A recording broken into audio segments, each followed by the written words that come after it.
जी आज सोगा की रिवीजन हम लोग स्टार्ट करेंगे, ठीक है। तो सोगा पार्ट 1 जो है मैं आज करा रही हूँ, स्टार्टिंग से करेंगे पीपीटीज के थ्रू, ठीक है। जहाँ पर हमने इसके नोट्स बनाए थे वो नोट्स एक बार खोल लो, या जहाँ से भी आपने सोगा पहले पढ़ा था उसको एक बार ओपन कर लो, उसी सीक्वेंस में पढ़ाऊंगी बिल्कुल, ठीक है। तो वहीं से हमारा क्या होता जाएगा, ब्रश अप होता जाएगा।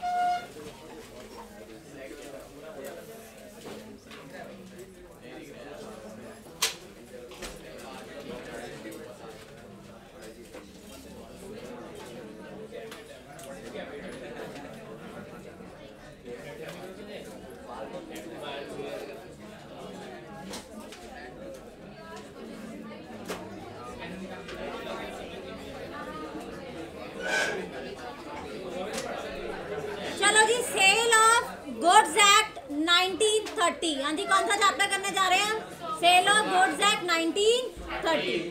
तो सबसे पहले स्टार्ट करते हैं कि कब ये स्टार्ट हुआ था, केम इन फोर्स,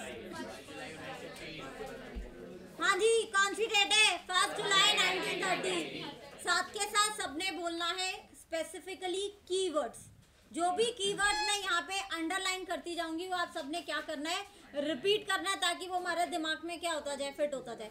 कॉन्सेप्ट हमने समझे हुए, अब मैं कॉन्सेप्ट दोबारा से नहीं समझा रही हूँ, मैं सिर्फ आपको क्या कर रही हूँ, उसको रिवाइज करवा रही हूँ, ठीक है। हाँ जी, तो सारे बच्चे बोलेंगे किस दिन आया, it came into force on 1 July 1930, it extends to whole of India. और अब क्या हट गया है, जम्मू एंड कश्मीर हट गया।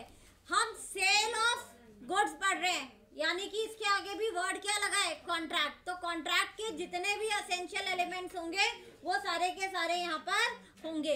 अ contract of sale of goods is a contract whereby the seller transfers or agrees to transfer. देखो दो वर्ड है इसमें, या तो सेलर ट्रांसफर करता है या फिर अग्रीज टू ट्रांसफर करता है, क्या, प्रॉपर्टी एंड गुड्स, किसको, बायर को, किस चीज के लिए, प्राइस के लिए। सेक्शन कौन सा है, 4(1). क्या डेफिनेशन पढ़ रहे हैं हम, कॉन्ट्रैक्ट ऑफ सेल। तो कॉन्ट्रैक्ट ऑफ सेल में क्या चीज है, एक होगा बायर, एक होगा seller.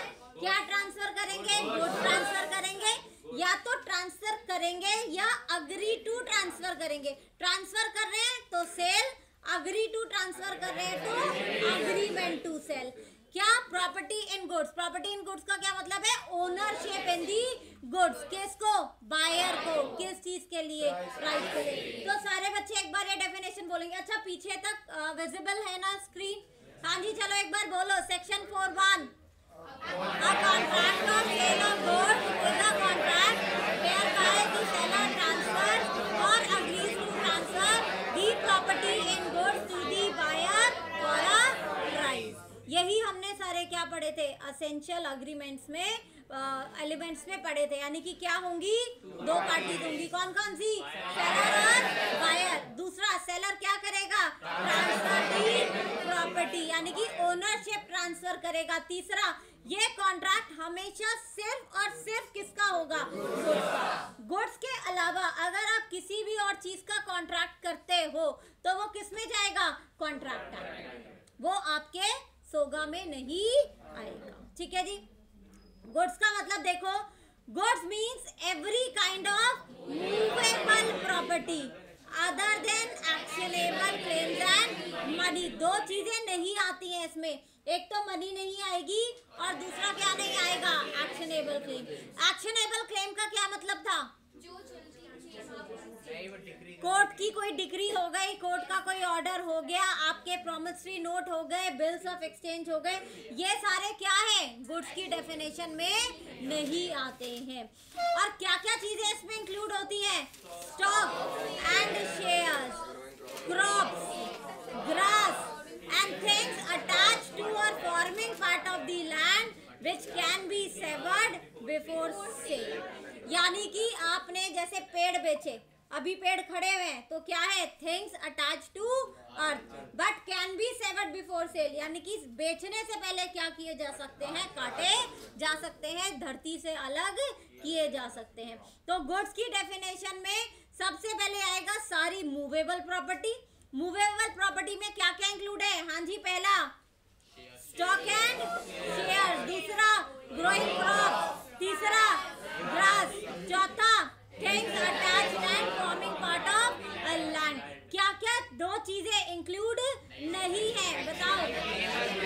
Money and actionable claims. क्या आपके आईपीआर इंटेलेक्चुअल प्रॉपर्टी राइट्स यानी कि कॉपीराइट, ट्रेडमार्क्स, पेटेंट्स ये गुड्स की डेफिनेशन में आते हैं? हाँ जी, ये भी गुड्स की डेफिनेशन में आते हैं। गुड्स की डेफिनेशन का सेक्शन 247, ठीक है जी। कॉन्ट्रैक्ट ऑफ सेल की डेफिनेशन का सेक्शन 4, इसका क्या सेक्शन, ठीक है जी।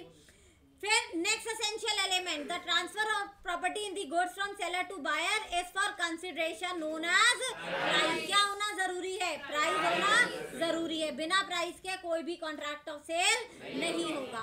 कॉन्ट्रैक्ट ऑफ सेल में दो चीजें आती है, मैंने बताया था क्या? एक तो सेल और दूसरा क्या? ये दोनों कॉन्ट्रैक्ट ऑफ सेल का क्या है? पार्ट है। सेल यानी कि प्रेजेंट, अग्रीमेंट टू सेल यानी कि फ्यूचर।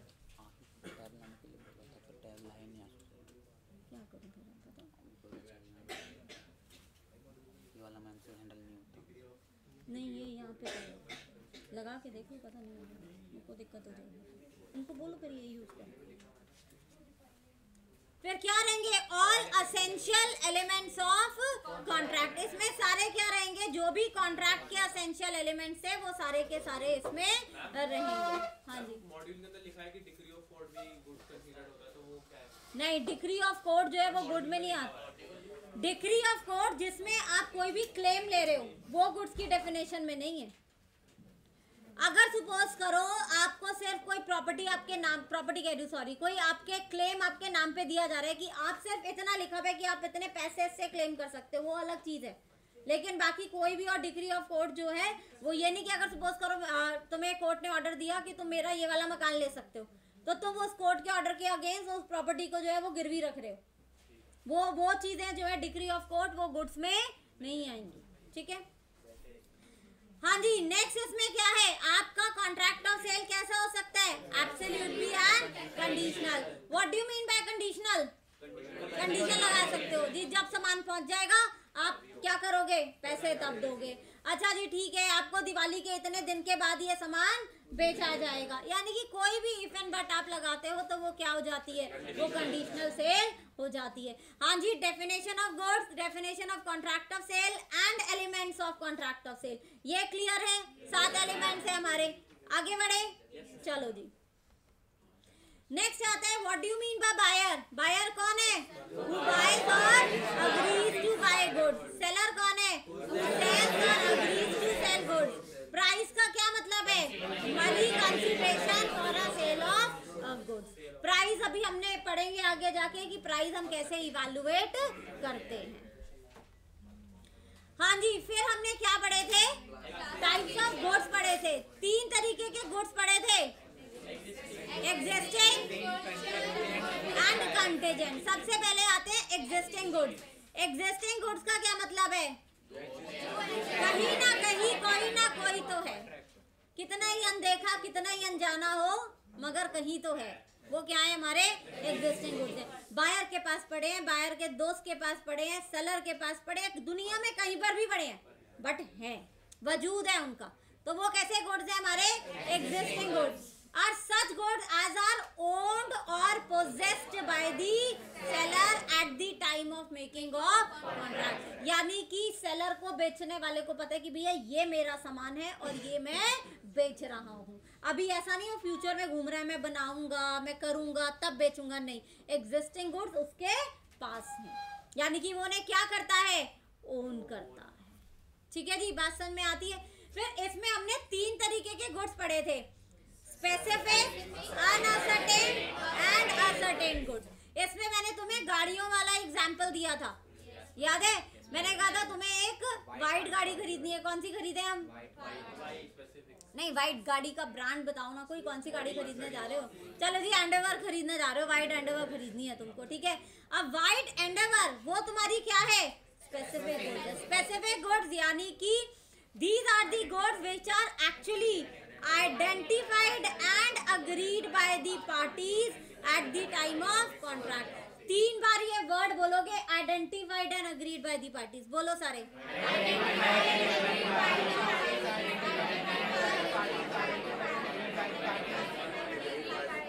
ये वर्ड नहीं होंगे तो नंबर नहीं मिलेंगे। हाँ जी, पीछे वाले बच्चे आपस में बातें नहीं करो, यहाँ पे देख लो, ठीक है। तो identified and agreed by the parties का क्या मतलब है? जो उन्हें पता है कि हम क्या खरीद रहे हैं और हम क्या बेच रहे हैं। तो identified and agreed by the parties, ये दोनों वर्ड्स तुम्हारे आंसर में होने चाहिए। और इन्हें कब पता है? जब वो दोनों आपस में कॉन्ट्रैक्ट कर रहे हैं। तो eight the time of making contract. वो कैसे गुड्स है? Specific good. अगर लेमैन की भाषा में बोलूं तो it's a subject matter of your contract. Subject matter ही तो है ना। अगर घर तो खैर आएंगे, सपोज करो ज्वेलरी खरीदने जा रहे हो और तुम्हें पता है कि मुझे तनिष्क का ये वाला हार खरीदना है, तो सब्जेक्ट मैटर क्या है? तनिष्क का वो वाला हार, और वही तुम्हारा क्या है? Specific which can be identified and agreed by the party. फिर अनअसर्टेन। अब जब तुम एंडेवर खरीदने गए हो, शोरूम में अगर 20 एंडेवर खड़ी है तो वो सारी की सारी कैसी है? अनअसर्टेन, यानी कि lot, not specifically identified or ascertained at the time of contract of sale। यानी कि जो असर्टेन नहीं है वो क्या है? वो अनअसर्टेन गुड्स है। एक बार ये वाली लाइन सब बोलो, not specifically identified or ascertained। आप लॉट वर्ड नहीं लिख कर आओगे पेपर में, समझ में आ रहा है? ये लॉट तो मैं तुम्हें समझाने के लिए बोल रही हूँ, ये goods are in a lot, लेकिन टेक्निकली उसको कैसे लिखोगे? Not specifically identified or certain. 2 बार और बोलो, एक बार और, ठीक है जी। तो वो 20 गाड़ियां तो हमारी क्या हो गई? अनअसर्टेन। जब उसमें से एक गाड़ी सेलर ने तुम्हारे लिए फर्निश करके तैयार करके अलग कर दी, सेलर ने, तुम्हें नहीं पता अभी, तो वो क्या है? असर्टेन। देखो, when out of uncertain goods the quantity is identified and set aside for contract. यानी कि वो एक गाड़ी क्या कर दी गई? अलग कर दी गई कि भैया ये अब तुम्हें बेची जाएगी। तो वो क्या है? वो असर्टेन गुड्स है। असर्टेन गुड मैंने पहले भी बताया था, it's a unilateral act.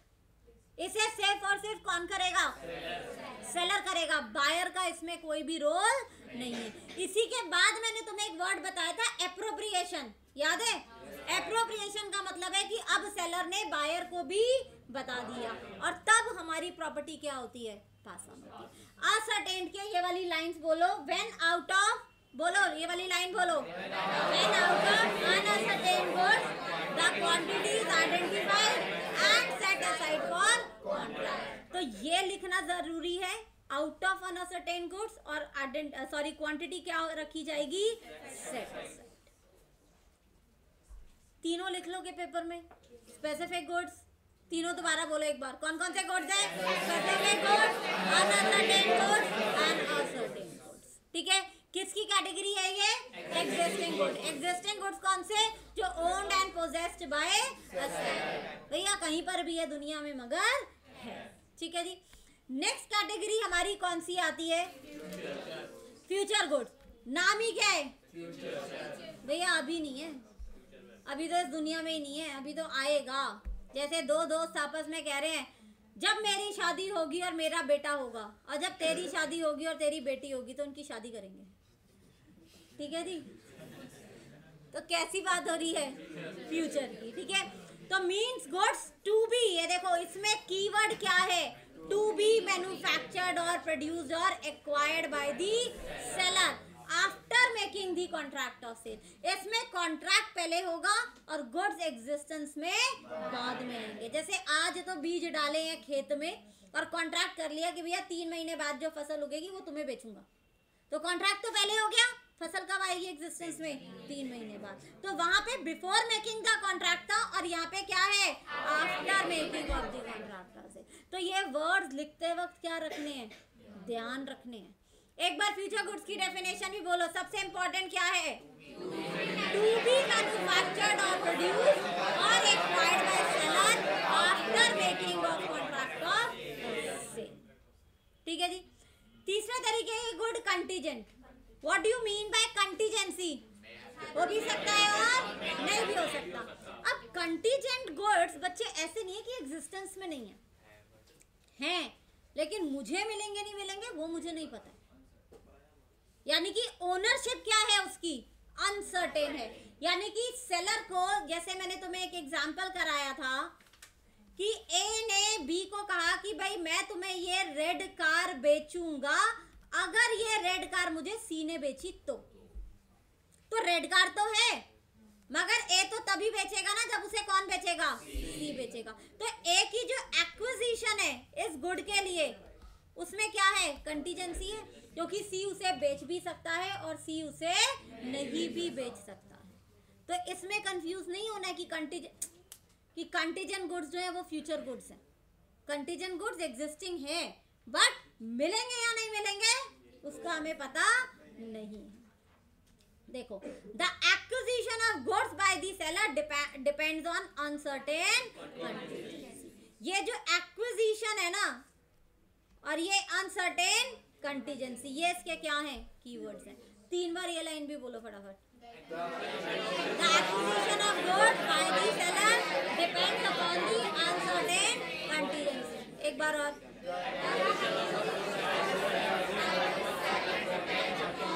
Keywords क्या हुए, एक्विजिशन ऑफ गुड्स, दूसरा अनसर्टेन कंटीजेंसी। मिलेंगे नहीं मिलेंगे भैया पता नहीं, मिलेंगे तो आगे बेचूंगा, नहीं मिलेंगे तो आगे नहीं बेचूंगा। ठीक है, 3 तरीके के गुड्स हो गए। पहला कौन सा, एग्जिस्टिंग, दूसरा कौन सा, फ्यूचर, तीसरा कौन सा, कंटीजेंट। एग्जिस्टिंग की 3 कैटेगरीज, पहली बोलो स्पेसिफिक, दूसरी अनसर्टेन, तीसरी। ठीक है जी, क्लासिफिकेशन ऑफ गुड्स जो है ये दिमाग में क्लियर हुआ सबके। इसमें किसी को कुछ पूछना है, आगे चले, चलो जी। नेक्स्ट इसमें आता है difference between sale and agreement to sale. Sale क्या है, प्रेजेंट, अग्रीमेंट टू सेल क्या है, future. Property in the goods is transferred from the seller to the buyer is sale. Transferred का क्या मतलब है, हो गया। अरे लगाओ, उनको लाने में क्या दिक्कत है।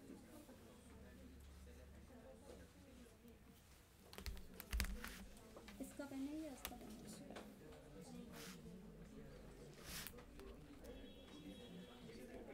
चलती नहीं इसमें, मैं कैसे पढ़ूँ इसको,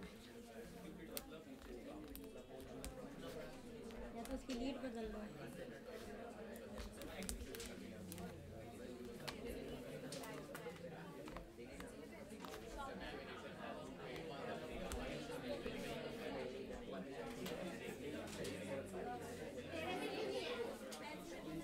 हाँ जी, क्लियर है। Property in the goods is transferred from the seller to the buyer. Transferred है, ट्रांसफर्ड का क्या मतलब है, जा चुकी है ओनरशिप, यानी कि ऑलरेडी ट्रांसफर्ड, काम अभी प्रेजेंट में हो गया है, तो वो क्या है हमारा cell.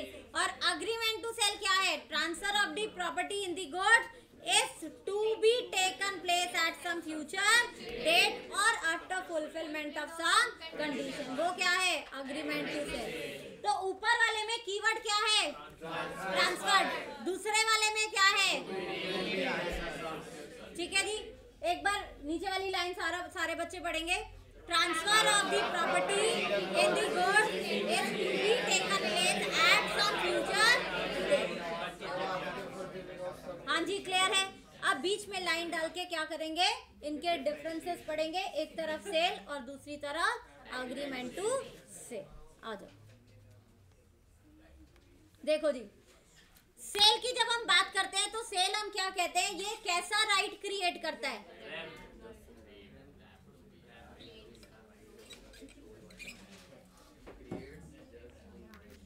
It creates right in rem. Rem का क्या मतलब होता है, right against the whole word.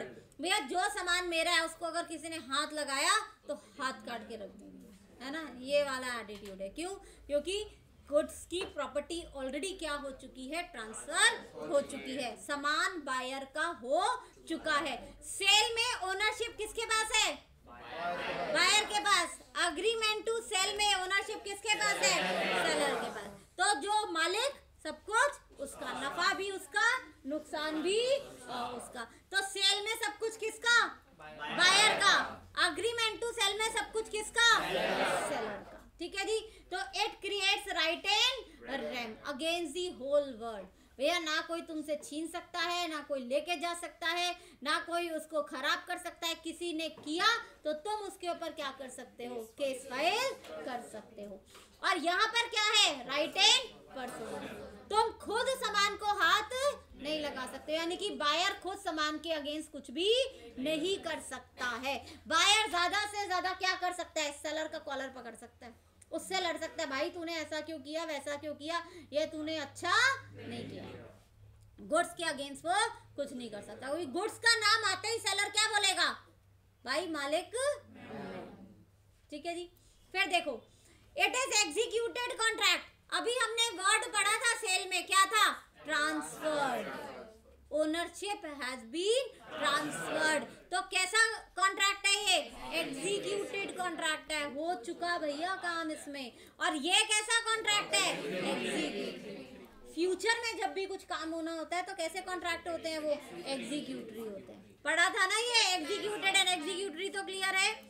फिर आओ, अगर यहाँ पर गुड डिस्ट्रॉय होते हैं तो लॉस किस पर आएगा, सामान चाहे सेलर के पास पड़ा हो, सेलर के दोस्त के पास पड़ा हो, सेलर की गर्लफ्रेंड के पास पड़ा हो, किसी के पास भी पड़ा हो, नुकसान हुआ तो किसके पास, बायर के पास। और यहाँ पे किसके पास, सेलर के पास। बायर के पास नुकसान जा सकता है अगर स्पेसिफिकली कॉन्ट्रैक्ट में लिखा है, अगर कॉन्ट्रैक्ट में नहीं लिखा है तो फिर वो बायर के पास नहीं जाएगा। यहाँ पर सेलर ज्यादा से ज्यादा क्या कर सकता है, प्राइस मांग सकता है। सपोज करो गुड्स बायर के पास चले, सॉरी हाँ बायर के पास चले गए, अब सेलर क्या करेगा, सामान तो वापस ले नहीं सकता क्योंकि ओनर कौन बन गया, बायर। तो ज्यादा से ज्यादा क्या कहेगा, भाई पैसे तो दे दे, सामान तो तेरा हो गया, पैसे तो मेरे को मेरे वापस कर दे। ठीक है जी। यहाँ पर अगर बायर ब्रीच करता है तो सेलर को सिर्फ और सिर्फ क्या मिलेगा, डैमेज। सामान तो उसका था, उसका है और उसका ही रहेगा, सेलर का रहेगा ना सामान, तो बस सेलर ज्यादा से ज्यादा क्या बोलेगा, भाई तूने टाइम खोटी किया मेरा। बायर को जाके यही तो बोलेगा, फालतू में टाइम खोटी किया, इतने टाइम में मैं किसी और को भेज देता, तो ला तू डैमेजेस निकाल, मेरे सामान का प्राइस जो है वो मार्केट में गिर गया, तो ना यू पे मी दी डैमेजेस। अग्रीमेंट टू सेल में याद रखना, गुड्स जो है उनका कुछ भी होता है तो किसके पास जा रहा है, सेलर। यहाँ पे ये दोनों सिर्फ और सिर्फ एक दूसरे का गला पकड़ के कॉम्पनसेशन ले सकते हैं, डैमेजेस ले सकते हैं, इससे ज्यादा कुछ नहीं करेंगे। ठीक है जी। नेक्स्ट आओ, the seller can not sell to third party. क्या सेलर किसी थर्ड पार्टी को सेल कर सकता है, ऑब्वियसली नो, क्योंकि सामान यहाँ पे किसका है, बायर का। दूसरे का सामान कैसे उठा के बेचे, तो नहीं बेच सकते। यहाँ पे बेच सकते हो, बिल्कुल जी। सेलर कहेगा मेरा सामान है, मैं मर्जी है मेरी, कहता ना अभी तक तो बेटी घर में है भाई, शादी करनी है तो करो, नहीं करनी तो तोड़ दो, है ना। तो वो तो किसमें पॉसिबल है, अग्रीमेंट टू सेल में। सेल में तो बेटी की विदाई हो गई जी, अब कुछ नहीं हो सकता। ठीक है। नेक्स्ट देखो, अब अगर इंसॉल्वेंसी होती है किसकी, बायर की या फिर सेलर की। यहाँ पे पहले सेल में देखो, अगर यहाँ पे सेलर इंसॉल्वेंट हो जाता है तो बायर क्या कर सकता है, सामान किसका है, बायर का, तो बायर क्या कर सकता है, अपना सामान असाइनी से रिकवर कर सकता है, भाई सामान मेरा, मेरा सामान दे। The buyer is entitled to recover the specific property from the assignee. वो कहेगा भाई मेरा सामान मेरे को दे, ये तो मेरा क्योंकि मैं बायर हो चुका हूँ। लेकिन यहाँ पे बायर सिर्फ और सिर्फ क्या मांग सकता है, रेटेबल डिविडेंड। रेटेबल डिविडेंड का क्या मतलब है, अगर 100 रुपए दिए हमें और सेलर इंसॉल्वेंट हो गया तो पक्की बात है 100 के 100 तो वापस मिलेंगे नहीं, आधे अधूरे ही मिलते हैं ना इंसॉल्वेंसी में। अगर ऑफिशियल रिसीवर सबको 60% दे रहा है तो यहाँ पर उसको भी कितने मिलेंगे, बायर को वापस 60 रुपए, 60 ही मिलेंगे ना वापस। भाई एडवांस में पैसा दे दिया है, सामान किसका है, सेलर का है, सेलर इंसॉल्वेंट हो गया तो अब क्या होगा, बायर को सामान तो मिलेगा नहीं, वो तो किसको बिलोंग करता है, सेलर को। लेकिन बायर क्या कहेगा, भैया जो पैसे दिए थे उसमें से जो पैसा दे सकते हो वो तो वापस दे दो, तो वो पैसा किसको वापस मिल जाएगा, बायर को वापस मिल जाएगा। तो बायर यहाँ पे क्या क्लेम कर सकता है, रेटेबल डिविडेंड। अब देखो बायर इंसॉल्वेंट हो जाता है तो क्या होगा, सामान किसका है यहाँ पे, बायर का, तो the seller is only entitled to the rateable dividend. अब सेलर कहेगा भाई सामान तो चला गया है, सामान के पैसे तो मुझे दे दो, तो ऑफिशियल रिसीवर क्या कहेगा, भैया पूरा पैसा नहीं मिलेगा। जहां पे अभी पूरा पैसा नहीं मिलता है, आधा अधूरा पैसा मिलता है ड्यू टू इंसॉल्वेंसी, उसे हम बोलते हैं रेटेबल डिविडेंड। ठीक है जी, बात समझ में आ रही है? तो यहाँ पे सेलर को भी क्या मिलेगा? Rateable dividend. यहाँ पर अगर बायर इंसॉल्वेंट हुआ है तो सेलर क्या कहेगा? गेट लॉस्ट, मेरा सामान मेरे पास है, मेरी बेटी मेरे घर पे, भाई रास्ता नापो।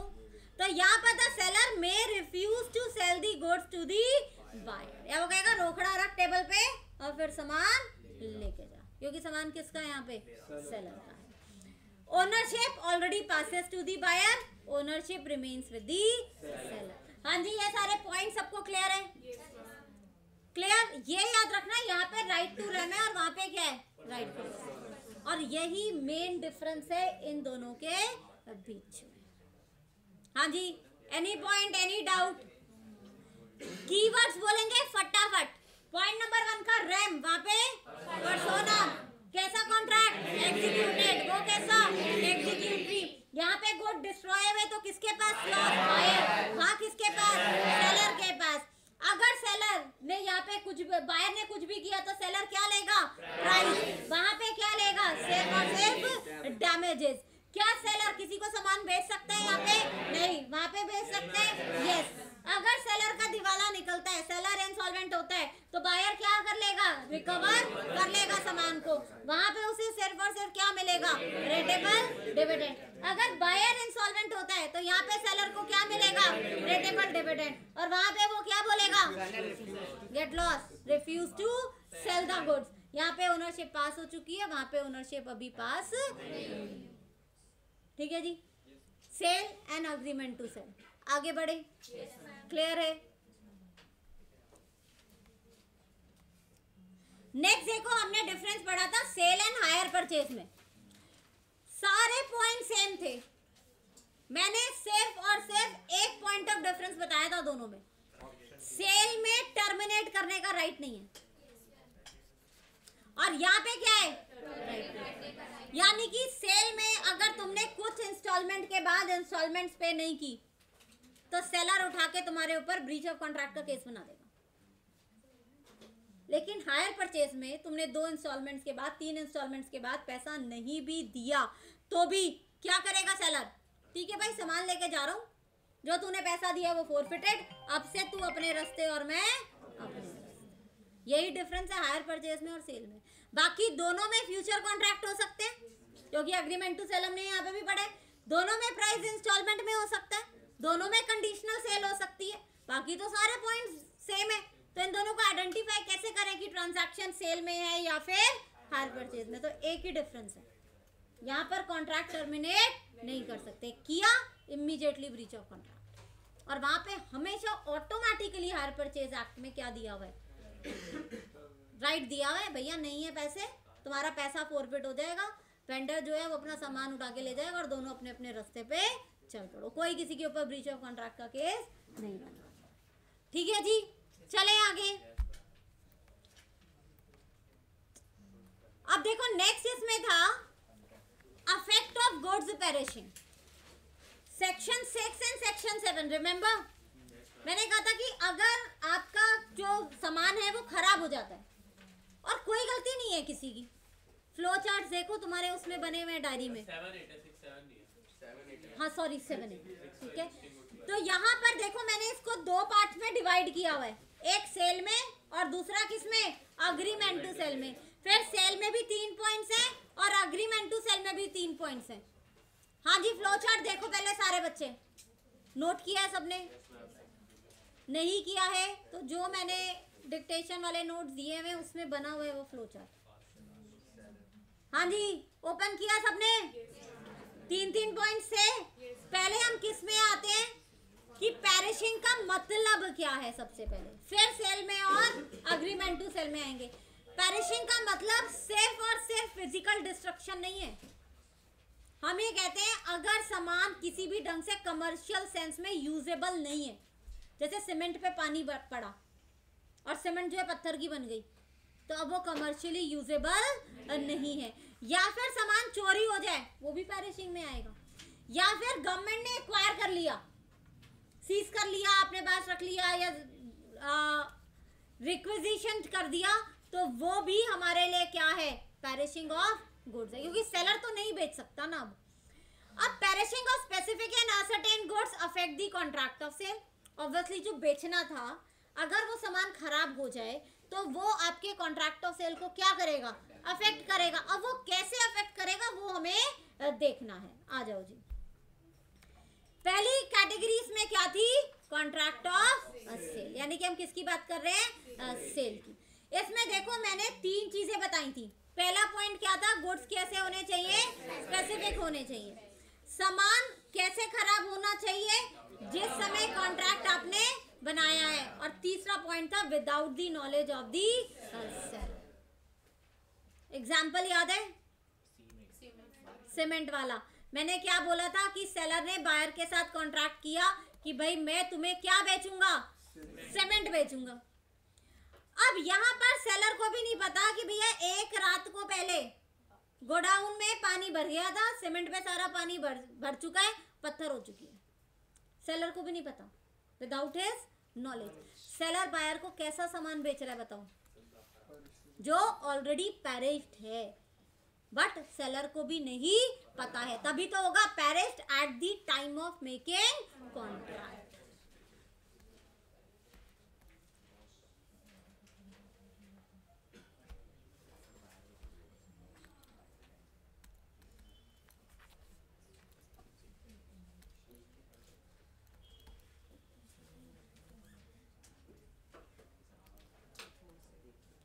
ठीक है जी, इसको थोड़ा सा बड़ा कर लेते हैं। चलो, तो तीनों पहले की कंडीशंस देखो। Where there is a contract for the sale of specific goods, the contract is void. If the goods without the knowledge of the seller have at the time perished or become so damaged as no longer to answer to their description in the contract when the contract was made. पहली condition बोलो सारे, specific goods. सुनाई नहीं दिया मेरे को, पीछे वाले बच्चे भी जयकारा लगा दो जी। पहला पॉइंट, दूसरा without the knowledge of the seller, तीसरा when the contract was made। अगर ये तीनों कंडीशन पूरी होंगी तो आपका कॉन्ट्रैक्ट ऑफ सेल क्या हो जाएगा, वॉइड हो जाएगा। और वॉइड का क्या मतलब है, किसी को कोई डैमेजेस या कॉम्पनसेशन नहीं देना है, क्योंकि इसमें किसी की भी गलती नहीं। तो अगर क्वेश्चन इस ढंग से आ जाता है तो वे केस लॉ बना के दे देते हैं वो, और फिर वो पूछते हैं कि बताओ क्या सेलर बायर को कॉम्पनसेशन देगा, तो आंसर क्या होगा यहाँ पे, नो। सेलर विल नॉट पे एनी काइंड ऑफ कॉम्पनसेशन, क्योंकि ये प्रोविजन कहाँ दिया हुआ है, हमारे सेल ऑफ गुड्स में ही दिया हुआ है कि अगर ये 3 कंडीशन होंगी तो किसी की गलती नहीं है, कॉन्ट्रैक्ट ऑटोमेटिकली बिकम्स। रेस्टिट्यूशन होगा जो लिया दिया है, बताओ। हाँ जी, कैसा कॉन्ट्रैक्ट है, वॉइड है या वॉइड एब इनिशियो है। तो यहाँ पर जहाँ पर भी कॉन्ट्रैक्ट वॉइड एब इनिशियो होते हैं रेस्टिट्यूशन नहीं होता है, लेकिन जहाँ पे वॉइड होते हैं वहाँ पे रेस्टिट्यूशन होता है। वॉइड एब इनिशियो और वॉइड में डिफरेंस पता है ना, void agreement and void contract. मैं मान के चल रही हूँ। What is the difference between void agreement and void contract, कौन बताएगा, बताओ। हाँ जी, यहाँ से कोई बच्चा difference between void agreement and void contract बताओ, हिंदी पंजाबी इंग्लिश किसी में भी बताओ। वॉइड एग्रीमेंट जब बनता है उसी वक्त से वो वॉइड रहता है, अनलॉफुल जैसे या फिर कोई भी रीजन जैसे। और वॉइड बातें करने के लिए नहीं बोला, सुन लो, अभी मैं तुमसे पूछूंगी नहीं तो फिर। वॉइड कॉन्ट्रैक्ट शुरू में लीगल होता है, उसको पहले लीगल की बात ही नहीं है, वैलिड और वॉइड की बात होता है शुरू में, बाद में जाके किसी रीजन की वजह से वॉइड बन जाता है। वॉइड अग्रीमेंट जो डे 1 से इनवैलिड है, जैसे माइनर के साथ किया तुमने। वॉइड कॉन्ट्रैक्ट जब किया तो वैलिड, बाद में किसी कारण से क्या हो गया, ठीक है जी। तो जो स्टार्टिंग से इनवैलिड है वॉइड अग्रीमेंट, उसमें कोई रेस्टिट्यूशन नहीं है। माइनर के साथ अग्रीमेंट करते तो क्या रेस्टिट्यूशन होता है, नहीं होता है। वॉइड कॉन्ट्रैक्ट जो बाद में किसी कारण से इनवैलिड हो गया, उसमें रेस्टिट्यूशन होता है। तो ये डिफरेंस याद रखना कि कौन से वॉइड में रेस्टिट्यूशन होता है और कौन से वॉइड में रेस्टिट्यूशन नहीं होता है, ठीक है जी।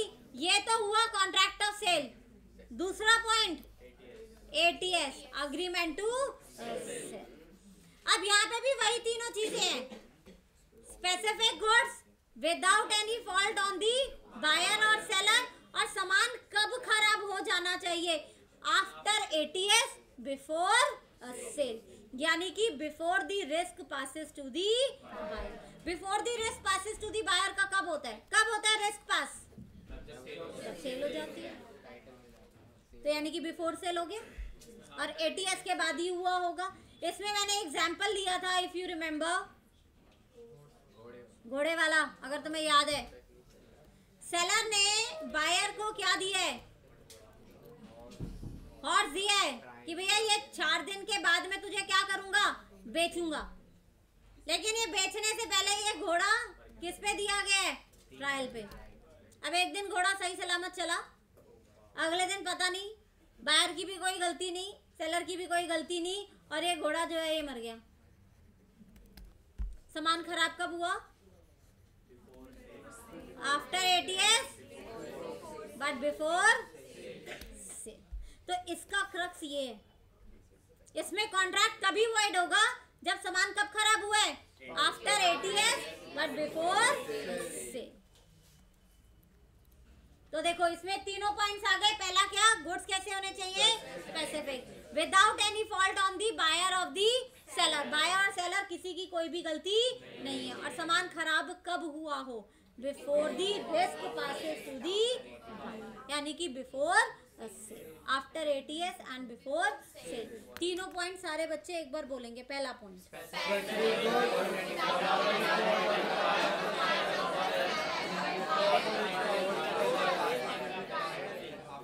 ठीक है, 3 पॉइंट डाल देंगे। स्पेसिफिक गुड्स होने चाहिए, no fault of buyer and seller, दोनों में से किसी की गलती नहीं होना चाहिए, और तीसरा सामान खराब कब हुआ हो, most important, after ATS but before sale. और सेल को क्या बोल सकते हैं, before risk passes to the, the agreement is thereby avoided. Avoided का क्या मतलब है, वॉइड हो जाएगा। ठीक है जी, ये समझ में आया सेक्शन 7 एंड सेक्शन 8, क्लियर है। आगे चलते हैं। फिर हमने एसेंशियल एलिमेंट्स में पढ़ा था कि क्या होना जरूरी है, प्राइस होना जरूरी है। अगर आपके कॉन्ट्रैक्ट में प्राइस नहीं है तो आपका कॉन्ट्रैक्ट ऑफ सेल वैलिड नहीं माना जाएगा। अब प्राइस में हमने ये भी पढ़ा था कि प्राइस जो है उसमें बार्टर सिस्टम अलाउड नहीं है।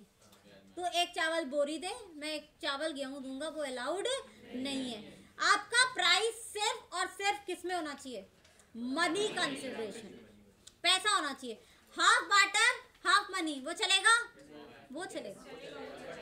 मैंने कहा एक बोरी चावल दूंगी और 500 रुपए दूंगी, ये क्या है, ये वैलिड प्राइस है, हाँ होना चाहिए। ठीक है जी, शगन का 1 रुपया भी चलेगा मगर मनी कंसिडरेशन होना चाहिए। ठीक है जी। अब किसी भी कॉन्ट्रैक्ट, हाँ चवन्नी की भी बात कर लो तुम, हाँ चवन्नी भी चलेगी। ठीक है जी। अब देखो असर्टेनमेंट ऑफ प्राइस में हम कहते हैं आप 4 तरीके से अपना प्राइस कॉन्ट्रैक्ट में असर्टेन कर सकते हो। सबसे पहले तो 2 समझदार लोगों की तरह बैठो कैफे कॉफी डे में, ठीक है जी, प्रेजेंटेशन दो एक दूसरे को लैपटॉप पे, अपना कॉन्ट्रैक्ट का जो भी प्राइस है वो क्या करो, डिसाइड करो, फ्रीज करो और साइन करो, यानी कि एक्सप्रेसली फिक्स्ड बाय कॉन्ट्रैक्ट। ये तो सबसे ज्यादा समझदारी की बात है ना, कि भैया आगे कोई हमारी डिस्प्यूट ही नहीं। दूसरा, भैया हमें नहीं पता कितना होगा, सरकार ज्यादा समझदार है, उस दिन जो भी मार्केट का प्राइस होगा वो क्या है, हमारा प्राइस है, उसे क्या बोलते हैं हम। जैसे ए और बी ने कहा कि भैया 1 महीने बाद फसल खरीदी बेची जाएगी, जिस दिन खरीदी बेची जाएगी उस दिन मंडी का जो भी भाव होगा वो क्या हो जाएगा, हमारा प्राइस। वो भी समझदारी है, ठीक है ना। तो वो क्या हो गया, मैनर। तीसरा हमने पढ़ा था, दोनों पार्टीज को लगता है हम तो बेवकूफ, जो हमें जनरली लगता है, और तीसरा व्यक्ति क्या, बड़ा समझदार है ना। तो आप अपना प्राइस क्या करा सकते हो, तीसरे व्यक्ति से भी असर्टेन करा सकते हो। मगर इसमें मैंने एक छोटा सा फ्लो चार्ट बनाया था उस वक्त,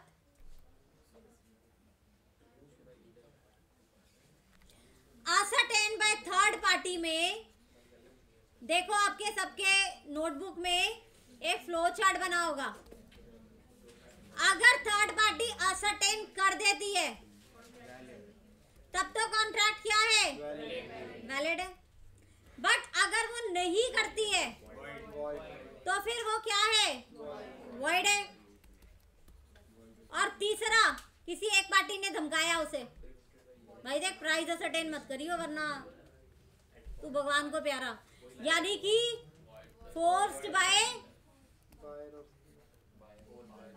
एनी पार्टी यानी कि बायर या सेलर में से, तो कॉन्ट्रैक्ट तो इसमें भी वॉइड होगा, लेकिन क्या देगी डिफॉल्टिंग पार्टी, अग्रीड पार्टी को कॉम्पनसेशन देगी। जैसे सेलर और बायर का अग्रीमेंट हुआ और इन्होंने कहा जी हमारे लिए प्राइस असर्टेन कौन करेगा, ये करेगा। इन्हें ये बड़ा समझदार लगता है, ये सीए है, ठीक है, तो इसकी बुद्धि पे बड़ा भरोसा है इनको। अब इसने प्राइस असर्टेन कर दिया तो बल्ले बल्ले जी, बहुत बढ़िया। प्राइस असर्टेन नहीं किया तो क्या होगा, कॉन्ट्रैक्ट का बताओ पीछे वाले, हाँ जी, कॉन्ट्रैक्ट वॉइड होगा, पक्की बात है। दूसरा, सेलर ने एक ही कनपड़ी पे बंदूक रख दी, भाई तू करके दिखा सर्टेन, कॉन्ट्रैक्ट क्या होगा, वॉइड, मगर सेलर बायर को क्या देगा, ठीक है जी। ये क्या था हमारा, ascertainment of price by third party. देखो, if he fails contract void, prevented by buyer और सेलर, वॉइड प्लस डैमेज। चौथा तरीका, तीनों पहले वाले तरीके में से कुछ भी नहीं है जी, अब क्या करें, रीजनेबल। और यहाँ पर मैंने पहले भी कहा था मार्केट प्राइस मत लिखना, वैसे रीजनेबल प्राइस क्या होता है, मार्केट प्राइस ही होता है, लेकिन फिर भी हम यहाँ पे मार्केट प्राइस नहीं लिखेंगे, हम यहाँ पे क्या लिखेंगे, रीजनेबल प्राइस लिखेंगे, ठीक है जी। असर्टेनमेंट ऑफ प्राइस के चारों पॉइंट्स एक बार सारे बच्चे बोलेंगे। पहला क्या, फिक्स बाय कॉन्ट्रैक्ट, दूसरा मैनर अग्रीड, तीसरा थर्ड पर्सन में फिर से दो बातें हो सकती हैं, if he fails void, prevented by buyer और सेलर, वॉइड प्लस कॉम्पनसेशन। तीनों नहीं है, चौथा असर्टेन अकॉर्डिंग टू प्रोविजंस, और वो क्या होता है, जनरली रीजनेबल प्राइस। हाँ जी, असर्टेनमेंट ऑफ प्राइस में पहले मुझे बताओ, किसी को कुछ पूछना है, क्लियर है सबको?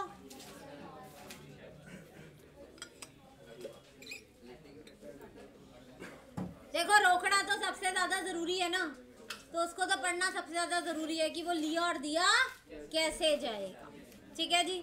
चलो आगे चलते हैं। फिर नेक्स्ट हमने स्टार्ट की थी कंडीशंस एंड वारंटी, ठीक है ना। कंडीशन क्या थी, बातें नहीं करनी, main stipulation of the contract, यानी कि असेंशियल टर्म। हम कहते हैं ना, अगर ये नहीं होगा तो काम कैसे होगा, हो ही नहीं सकता है। अब शादी में अगर पंडित जी ना हो तो शादी कैसे होगी, तो क्या है, असेंशियल एलिमेंट हो गया, ठीक है जी। हाँ, डेकोरेशन कम हुई ज्यादा हुई तो क्या है, शादी होना पॉसिबल है। अच्छी नहीं लगेगी अलग बात है, बट शादी होना पॉसिबल है, तो वो क्या है, हमारी वारंटी है। याद है कंडीशन ऑफ वारंटी में एक एग्जांपल दिया था मैंने, शादी का सूट अगर शादी वाले दिन नहीं मिला तो क्या फायदा, तो एक पर्टिकुलर डेट पे सूट डिलीवर किया जाएगा, वो डेट क्या थी, कंडीशन या वारंटी, कंडीशन। सर्दियों का सूट है जी, 2 दिसंबर को मिलेगा, क्या है, क्योंकि 3 को मिलेगा तो ऐसा थोड़ा तुम्हारी सर्दियां खत्म हो जाएंगी, रोज वही पहनो भाई, ठीक है, जब तक कि तुम बोर ना हो जाए और आजू बाजू वाले नाक ना पकड़ लें, ठीक है। तो कंडीशन और वारंटी में यही फर्क था, condition is the main stipulation and warranty is the collateral stipulation. Collateral का मतलब आप समझते हो ना, मेन के साथ जुड़ी हुई। तो देखो, condition is a stipulation essential to the main purpose of the contract, the breach of which gives the agreed party a repudiate the contract itself, यानी कि कॉन्ट्रैक्ट कैंसिल कर सकते हो और क्या मिलेंगे, can maintain action for damage. पहली वाली लाइन सारे बच्चे पढ़ेंगे लाउडली, हाँ जी।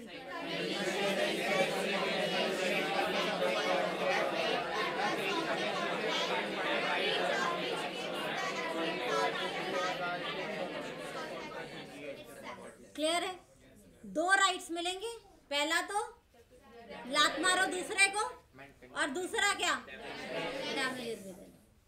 यानी कि पहले पिटाई करो फिर उसकी जेबें भी खाली करो, दोनों अधिकार है तुम्हारे पास। ठीक है जी। अब वारंटी से बिल्कुल उल्टा है, this is collateral to the main purpose, कि भैया अगर ये नहीं हुआ तो भी काम चलेगा। अब यहाँ पर आपको सिर्फ और सिर्फ क्या मिलेंगे, डैमेजेस होंगे। You cannot avoid the contract. तो सारे बच्चे एक बार वारंटी भी रीड करेंगे। It is a stipulation collateral to the main purpose of the contract, the breach of which gives agreed party a right to sue for damages। लेकिन contract avoid नहीं कर सकते, यानी कि लूट लो, जेबें खाली कर दो, मगर लात नहीं मार सकते उसको, थोड़ी तमीज के साथ। ठीक है, क्योंकि उसकी भी इतनी बड़ी गलती नहीं है। अब कंडीशंस एंड वारंटीज दोनों ही क्या हो सकती है, दो प्रकार की हो सकती हैं। कौन कौन सी याद है, एक्सप्रेस एंड इम्प्लाइड। आ जाओ जी। मैम इसका एक क्वेश्चन है। हाँ जी बोलो। जैसे जो सूट मिला है वो हमको ठंडी खत्म होने के बाद मिला है, तो कंडीशन होगी या वारंटी होगी? अब ये डिपेंड करेगा ना फैक्ट्स पे। तुमने कहा कि मिल निकल गई, पूरी सर्दियां निकल गई, अब बताओ अब वो मेन स्टिपुलेशन में आ जाएगा या कोलैटरल में आएगा? तो क्या स्टिपुलेशन है और वो मेन है या कोलैटरल है, ये तो फैक्ट से पता चलेगा ना बच्चे।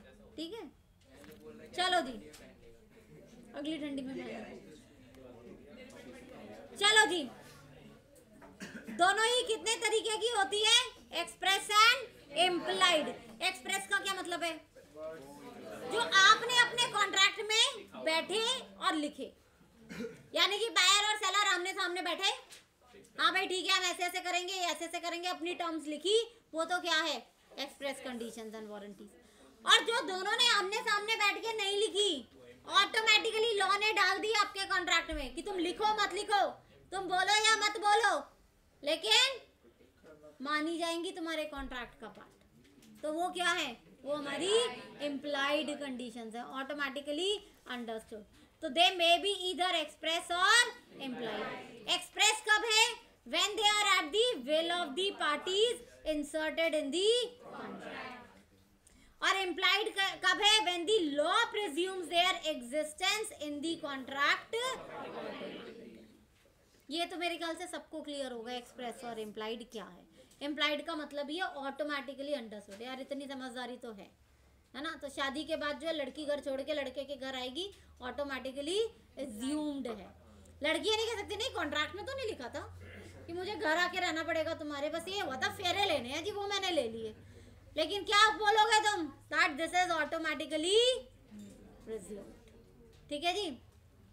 अब क्या हम ब्रीच ऑफ कंडीशन को ब्रीच ऑफ वारंटी मान सकते हैं? मैंने पढ़ाया था, हाँ जी मान सकते हैं। कब, हमेशा या कभी कभी? कभी कभी। वो कभी कभी कब? सबसे पहले तो वॉलंटरी। ठीक है, इसमें मैंने तुम्हें दो चीजें पढ़ाई थी।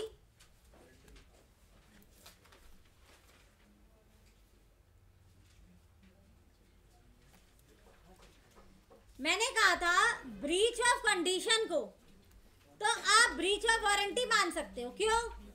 दो अधिकार मिलते हैं यहाँ पे, कॉन्ट्रैक्ट कैंसिल करने का और किसका, डैमेज का।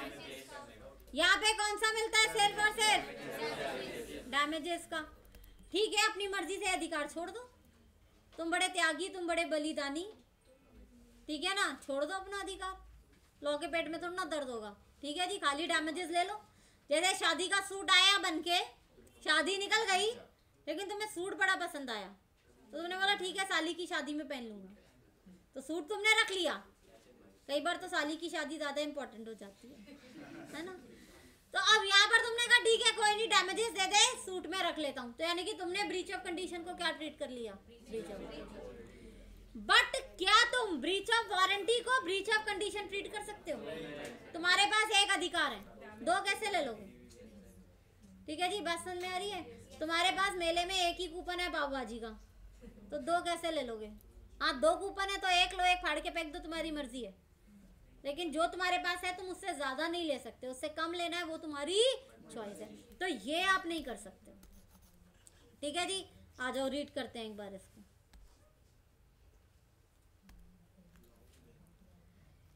यानी कि या तो वॉलंटरी कर लो या फिर acceptance of goods by the buyer. Acceptance का क्या मतलब है? टेकिंग पोजेशन और डिलीवरी, यानी कि तुमने सामान तो रख लिया। When he intimates to the seller that he has accepted them, seller को बता दो भाई सामान में रख रहा हूँ, जैसे सूट का तुमने कहा भाई सूट में रख रहा हूँ, डैमेजेस तू मुझे दे दे। या फिर which is inconsistent with the ownership of the seller, तुमने कुछ नहीं बोला टेलर को, सूट उठा के आगे बेच दिया किसी ने, दोस्त की शादी थी अगले हफ्ते, 20,000 में सिलवाया था, उसको 30,000 में चेप दिया। हाँ जी, तो तुमने सामान का क्या किया? यानी कि एक्सेप्टेंस दे दी ना कि भैया ठीक है मुझे सामान मंजूर है।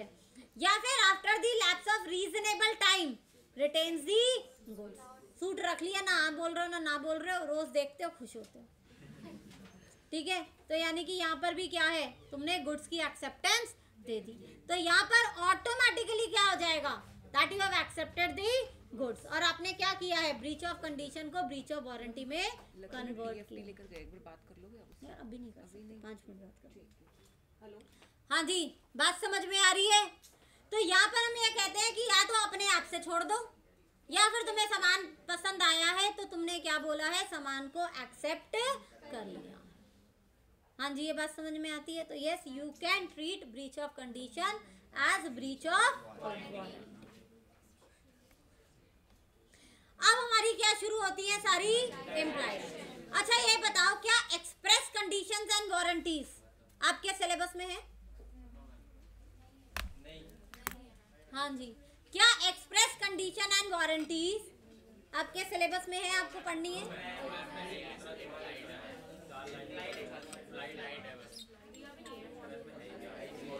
एक्सप्रेस पढ़ ही नहीं सकते, हर कॉन्ट्रैक्ट की अपनी एक अलग एक्सप्रेस टर्म्स एंड कंडीशंस होंगी, वो तुम कहाँ से पढ़ लोगे? जो लॉ ने लिख के दी है वो कौन सी है, इम्प्लाइड कंडीशंस एंड वारंटी। तो वो हम एक एक करके पढ़ेंगे, ठीक है जी। चलो स्टार्ट करते हैं। सबसे पहले हम आते हैं इम्प्लाइड कंडीशंस पे। सबसे पहले इसमें आता है कंडीशन एज टू टाइटल। देखो, जब कॉन्ट्रैक्ट ऑफ सेल पढ़ना शुरू करते हैं, पढ़ा था ना ओनरशिप ट्रांसफर कर रहे हो। ओनरशिप तो तब ट्रांसफर करोगे ना जब ओनरशिप तुम्हारी होगी। पड़ोसी का सामान बेचोगे तो पिटोगे, पक्की बात है ना। तो सबसे पहले कंडीशन यही है कि बेचने वाला जो सामान बेच रहा है, सामने वाला एज्यूम करेगा कि भैया ये सामान इसका है। एक कॉमन सेंस की बात है, अगर तुम दुकानदार से सामान खरीदने जा रहे हो तो जो भी व्यक्ति वहां बैठा है तुम क्या मानते हो, दुकान इसकी है और सामान इसका, और इसका नहीं है तो इसके मालिक का ही ऑथोराइज रिप्रेजेंटेटिव है। यही मान के खरीदते हो ना सामान, नहीं तो शकी करते रह जाओगे। तो हम ये कहते हैं कि ये हर कॉन्ट्रैक्ट का हिस्सा है कि बायर जो है वो ये मान के चले, वो एज्यूम करके चले that goods belong to a seller in a contract of sale unless the situation of the contract are such। unless, what do you mean by unless? हाँ जी, unless का मतलब है या तो जहां पर बायर को पता है कि सामान सेलर का नहीं है। अब तुम चोर बाजार में खड़े हो तो तुम्हें पता है कि बेचने वाले का सामान नहीं है, तो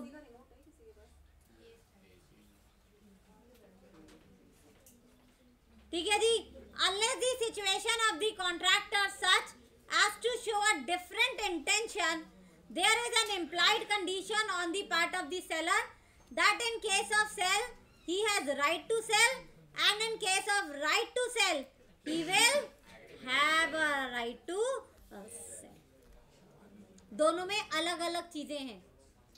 सेल में अगर तुम अभी जा रहे हो, दुकान के अंदर खड़े हो, सामने जो व्यक्ति खड़ा है, तुम मान रहे हो कि भैया ये दुकान और ये सामान इसका है, तुम उससे सामान खरीद रहे हो, ठीक है।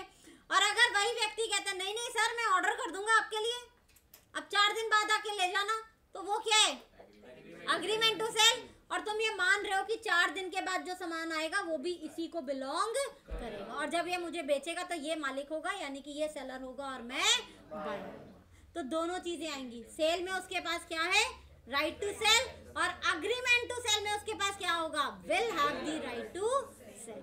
लेकिन जब आंसर लिखोगे पेपर में तो दोनों चीजें लिखनी है। एक बार रीड करेंगे सारे बच्चे ये कंडीशन एज टू टाइटल। हाँ जी, बोलो, in a contract of sale, unless the situation of the contract are such as to show a different intention, there is an implied condition on part of the seller that in sale he has the right to sell the goods. In agreement to sell, he will have a right to sell at the time when property is due. हाँ जी, पीछे कौन सी condition पढ़ी अभी हमने? Implied. Implied में कौन सी?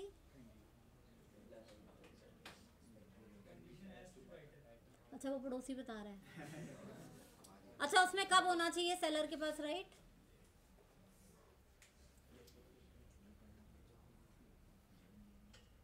बच्चे ऐसे तो मैं 6 बार क्या 10 बार क्या और 20 बार क्या कितनी बार भी रिवीजन करा दूं ना, कोई फायदा नहीं होने वाला। अभी रिवीजन में बैठे हो तो भी नहीं सुन रहे, या तो इधर बात चल रही है या उधर बात चल रही है, कोई फायदा नहीं है ऐसे। एग्जैक्टली बेनिफिट उन्हीं को मिलेगा जो घर से पढ़कर आए हैं, जो अभी अटेंटिवली यहाँ पे सुन रहे हैं, जो अटेंटिवली यहाँ से सुन के जा रहे हैं ना और घर से पढ़कर आए हैं। देखना तुम्हारे माइंड में यहाँ पे छप जाएगा सेल ऑफ गुड्स एक्ट। लेकिन जो ऐसे बैठे हैं, अच्छा पिक्चर चल रही है, चलाओ मैम नेक्स्ट स्लाइड। उनका कुछ नहीं होने वाला है। रिवीजन क्लासेस आपके बेनिफिट के लिए हैं, इनसे जितना बेनिफिट उठा सकते हो ना वो तुम्हारे ऊपर डिपेंड करता है। घर से पढ़कर आओ, यहाँ से रिवीजन करके जाओ और एक क्विक रीडिंग कर लो घर जाके, तुम नहीं भूलोगे सोगा। लेकिन इतना करना तो पड़ेगा। यहाँ पे भी बैठ के आपस में चिट चाट चल रही है, बातें चल रही है। अब वो टाइम नहीं है तुम्हारा कि तुम चिट चाट करो और बातें करो। और आधे से ज़्यादा बच्चे यूट्यूब 4 टीचर्स का सुनते बाद में कंफ्यूज हो जाते हैं, क्योंकि हर टीचर अपने हिसाब से कॉन्सेप्ट कराता है ना। सही सारे हैं, लेकिन तुम चौथे के बाद पक्की बात है तुम कंफ्यूज। तो ये एक सीक्वेंस में पढ़ो, एक रिदम में पढ़ो, जिससे स्टार्टिंग से तुमने पढ़ाई की है, जैसे नोट्स किए। हाँ जी बच्चे, मैं कुछ बोल रही हूँ, आपको समझ में आ रहा है या नहीं आ रहा है? हाँ तो फिर सुन लो ना मुझे, आप कंटिन्यूअसली बात कर रहे हैं। एक चीज बताओ मुझे,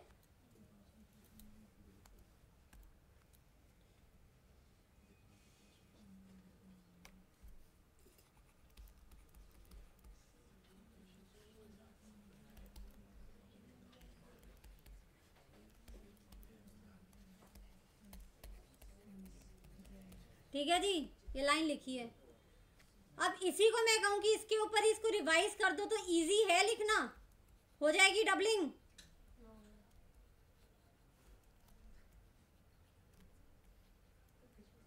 लेकिन अगर मैंने इसकी लाइन बदल दी, मैंने कहा foundation CA exams will be, उड़ गया सारा। ये होता है जब हम एक बार कहीं से पढ़े, एक बार कहीं से पढ़े, एक बार कहीं से पढ़े। सेंटेंस पहले वाला भी ठीक था, सेंटेंस दूसरा वाला भी ठीक है।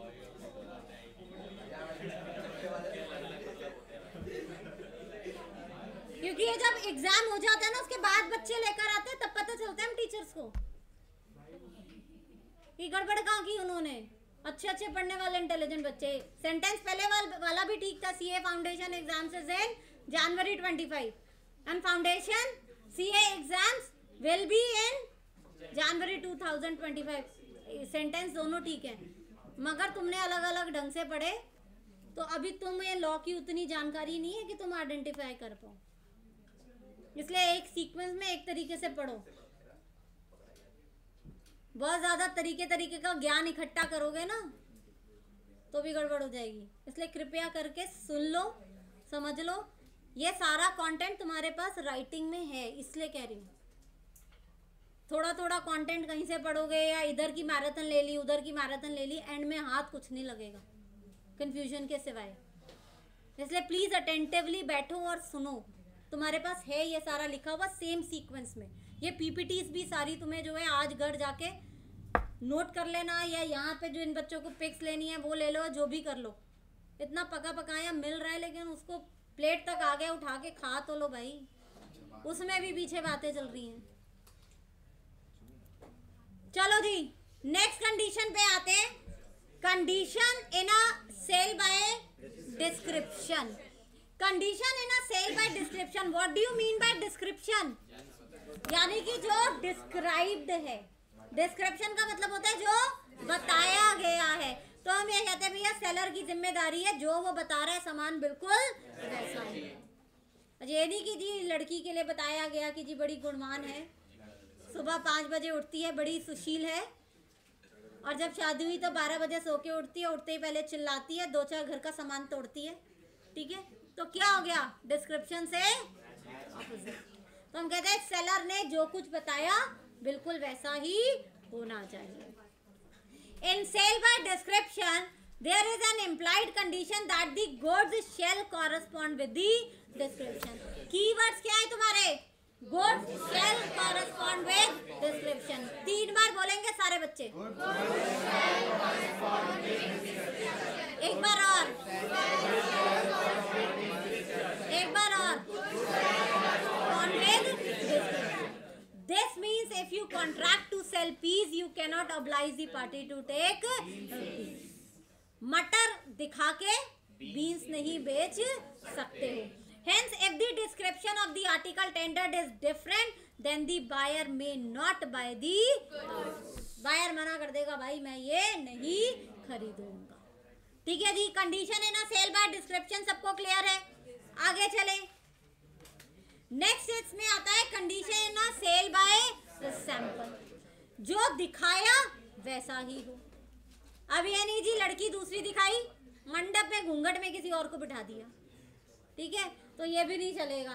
तो हम ये कहते हैं कि यानी कि जो सैंपल था वही क्या होना चाहिए? मैच भी उससे होना चाहिए। A contract of sale is a contract for sample where there is a term in the contract express और इम्प्लाइड टू दैट अफेक्ट। इसमें 3 पॉइंट्स पढ़े थे हमने। Bulk shall correspond with the sample. अगर आपका 2%, 4%, 5% सामान सैंपल से मैच नहीं भी होता तो कोई बात नहीं भैया, ह्यूमन एरर है। 100% परफेक्शन कहाँ पे? 100% परफेक्शन तो कहीं नहीं है। ढूंढोगे तो खुद ही परेशान रहोगे, खुद ही दुखी रहोगे। ठीक है ना? हाँ जी, चैट जीपीटी। ठीक है, तो अब यहाँ पर हम कई बार वो भी बड़े वियर्ड से लिख के देता है ना।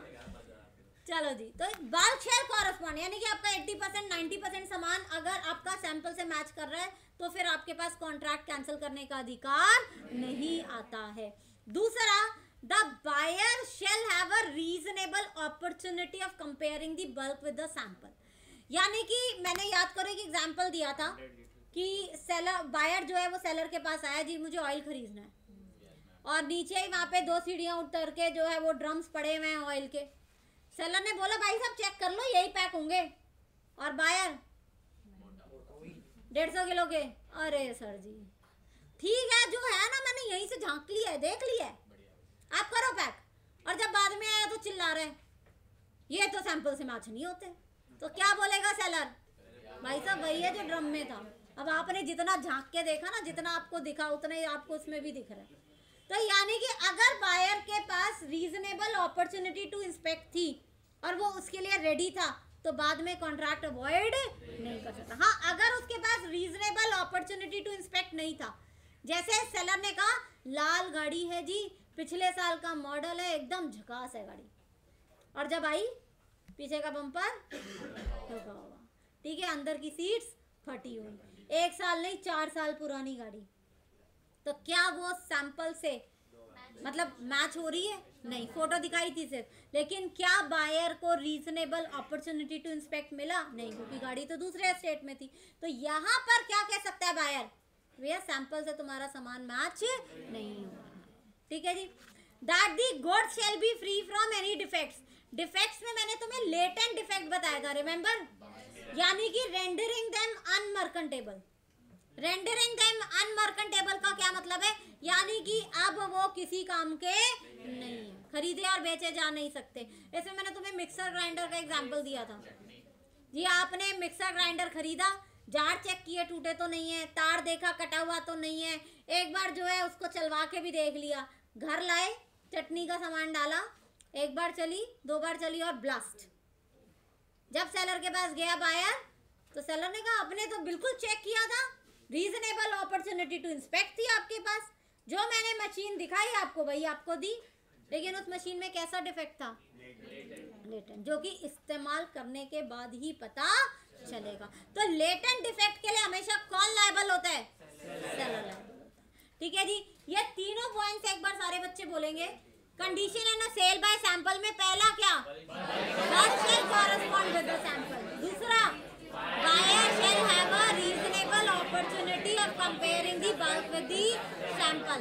तीसरा क्या? That the goods shall be free from any defects rendering them unmerchantable. Rendering them unmerchantable लिखो, बहुत अच्छी बात है, नहीं याद रहता तो लेटेंट डिफेक्ट भी लिख कर आ सकते, ठीक है। बट एग्जैक्ट लैंग्वेज क्या बनेगी? Any defects rendering them unmerchantable. ये लिखोगे तो ज्यादा अच्छा है, बट अगर नहीं लिख रहे हो तो लेटेंट डिफेक्ट लिख दो, ठीक है जी। ये तीनों पॉइंट समझ में आए सबको? कंडीशन है ना सेल बाय सैंपल, तीसरी कंडीशन हो गई। चौथी कंडीशन पे आते हैं, आ जाओ। कंडीशन है ना sale by description and sample. अब दोनों को मिक्स कर दो। सेलर ने तुम्हें बताया भी और दिखाया भी, तो आपका सामान किससे मैच होना चाहिए? जो उसने जबान से बोला उससे भी, और जो उसने सैंपल दिखाया उससे भी। एक से भी मैच नहीं होगा तो क्या हो जाएगा? ब्रीच ऑफ कंडीशन हो जाएगी। देखो, if the sale is by sample as well as by description, sample भी और डिस्क्रिप्शन भी है, it is not sufficient that the bulk of the goods correspond with the sample if the goods do not also correspond with the description। यानी कि किससे correspond होने चाहिए? with the sample and also should correspond with the description। this means goods must match with the description and sample। दोनों से match होने चाहिए। अगर दोनों से मैच नहीं है तो फिर क्या है? Breach of condition. एक बार सारे बच्चे इसको रीड करेंगे, बोलो जी, लाउडली पढ़ो एक बार।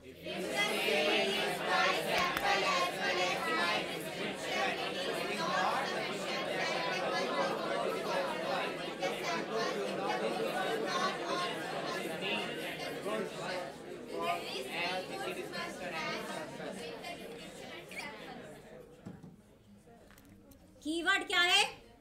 Goods must match with the description and इस लाइन को दो बार सारे बोलेंगे। Goods must match with the description and दोनों से मैच होने चाहिए। हाँ जी, ये चौथी कंडीशन सबको समझ में क्लियर है? आगे चलें, चलो। नेक्स्ट आती है condition as to quality or fitness. याद करो, इसमें बड़े सारे एग्जांपल्स पढ़े थे हमने। तो याद है, एक मिस्टर थे, दोस्त की शादी में नया सूट सिलवाना था, तो सूरजमुखी के बड़े बड़े फूल वाला कपड़ा खरीदा था उन्हें, याद आया? और वो कपड़ा सूट का नहीं था, किसका था? पर्दे। तो क्या दुकानदार जिम्मेदार था? उसे तो बताया ही नहीं गया था कि भैया मुझे सूट सिलवाना है या पर्दा। खरीदने वाले ने, बायर ने तो सिंपल क्या बोला था? 6 मीटर दे दो, ले जाओ भाई 6 मीटर। वो तो टेलर ने बताया कि किसका कपड़ा है।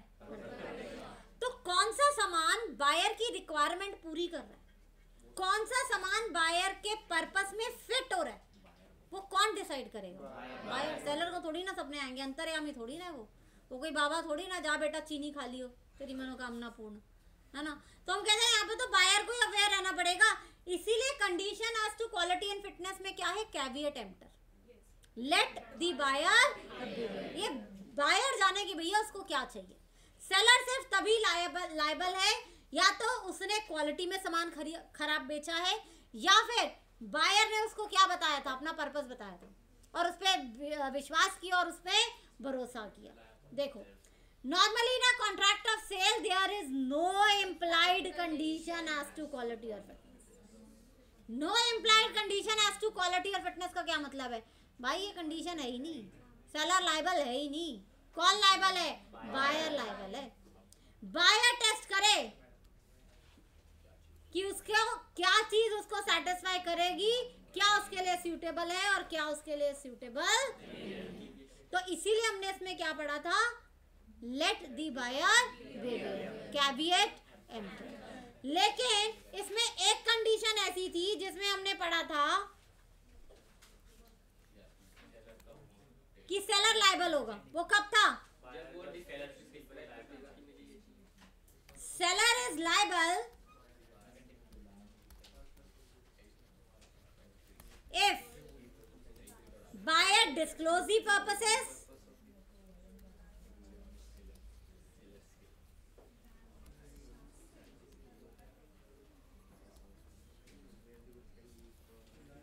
and second buyer relies on seller's skill. याद है गाड़ी वाला एग्जांपल दिया था कि बायर ने ये सेलर को बोला कि भाई मुझे टूरिंग पर्पस के लिए, वो भी हिली एरिया में एक गाड़ी चाहिए चलाने के लिए। सेलर ने कहा नैनो ले जाओ चलो जी नैनो ले लेते हैं, नैनो ले जाओ, इससे मजबूत गाड़ी नहीं जी, पहाड़ में ठुक भी गई ना कुछ नहीं होगा आपको, बच जाओगे आप, बेच दी। अब जब बायर ने गाड़ी चलाई नैनो को पहाड़ों पे तो पता चला भाई जान है तो जान है ठीक है। अब यहाँ पर बायर सेलर के पास आया तो सेलर ने कहा भाई साहब मैंने तो बिल्कुल चंगी गाड़ी दी आपको, बढ़िया एकदम चमचमाती लाल रंग की। तो बायर ने कहा भाई आपने गाड़ी तो ठीक दी लेकिन ये मेरे पर्पस को क्या नहीं होती है, पूरी नहीं होती, मेरे पर्पस को डिफीट करती है। तो सेलर ने बोला कैविएट एम्प्टर, लेकिन क्या यहाँ पर caveat emptor let the buyer beware apply होगा? नहीं, क्योंकि बायर ने क्या किया था? पर्पस डिस्क्लोज किया था। और किस पे भरोसा किया था? अगर ये दोनों कंडीशन पूरी होती है तो फिर कौन लायबल है? Seller is liable. फिर इसी में एक पॉइंट और बताया था मैंने कहा था कि अगर पर्पस ही उस सामान का ऐसा है कि डिस्क्लोज करने की जरूरत ही नहीं है। जैसे एक मिस्टर एक्स है, वो रेफ्रिजरेटर, मिस्टर ए है, ये रेफ्रिजरेटर खरीदने गए हैं, सेलर ने एक रेफ्रिजरेटर बेच दिया, घर आके उसमें पानी ठंडा ही नहीं हुआ। तो जब बायर साहब आए सेलर के पास तो सेलर ने कहा था सर आपने तो मुझे पर्पस बताया ही नहीं था, आपने तो बताया नहीं कि आपको फ्रिज में पानी ठंडा करना है या बर्फ जमानी है। क्या ये बताना जरूरी है? किस चीज के लिए बना है रेफ्रिजरेटर? पानी ठंडा करने के लिए, सामान ठंडा करने के लिए। तो ऐसा भी हो सकता है जहाँ पे से बायर क्या कर रहा है, सेलर की स्किल पे रिलाई कर रहा है लेकिन पर्पस डिस्क्लोज नहीं कर रहा है, वहां पे भी सेलर लायबल हो जाएगा। कब? जब वो सामान उसी पर्पस के लिए बना है। हाँ जी, ये पॉइंट पढ़ा था। फिर इसी में एक तीसरा पॉइंट पढ़ा था, अगर आप पेटेंट नेम से या ब्रांड नेम से खरीदते हो, बॉर्नविटा याद है? बॉर्नविटा पी के छत पे खड़े हो गए थे वो, अब मैं उड़ूंगा, सुपरमैन बनूंगा, याद है? तो अगर आपने बॉर्नविटा खरीदा है और बेचने वाले ने बॉर्नविटा से ही बेचा है, ऐसा नहीं कि बॉर्नविटा जमा हुआ था, खराब था, कीड़े थे उसमें, ये तो आपकी इमेजिनेशन है ना कि 1 महीने के बाद बॉर्नविटा पी के मैं केप लगाऊंगा और उड़ूंगा। तो इसमें बेचारा सेलर क्या करेगा? कूद गए अगर वो छत से तो सेलर जिम्मेदार नहीं है। ठीक है, तो ये 3 चीजें हमने इसमें पढ़ी थी। हाँ जी, condition as to quality and fitness, ये क्लियर है? तो पहली लाइन पढ़ेंगे, ये वाला भी रीड करो सारे बच्चे, पढ़ो जी।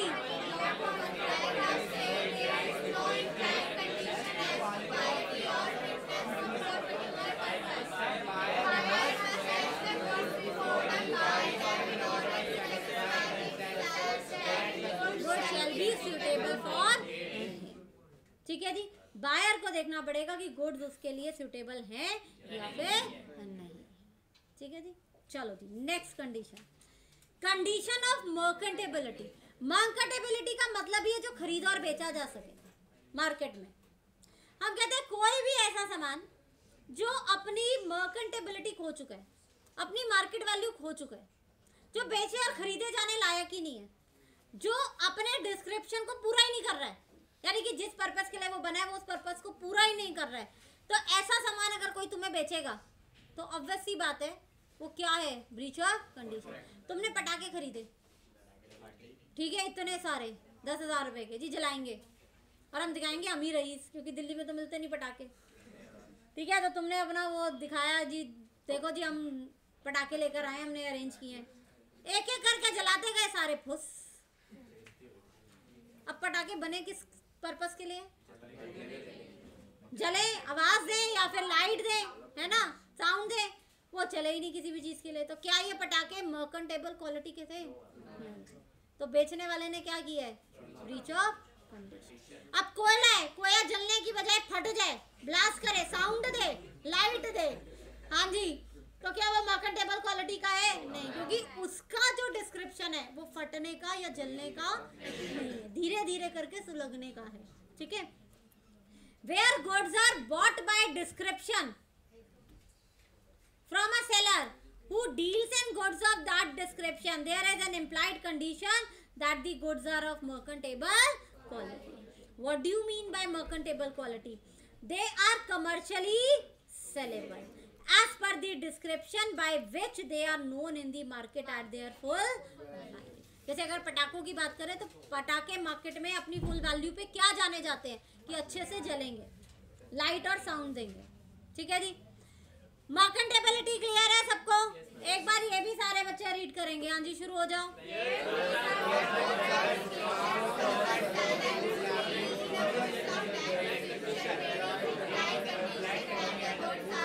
मर्केंटेबल ये बहुत इंपॉर्टेंट है। हाँ,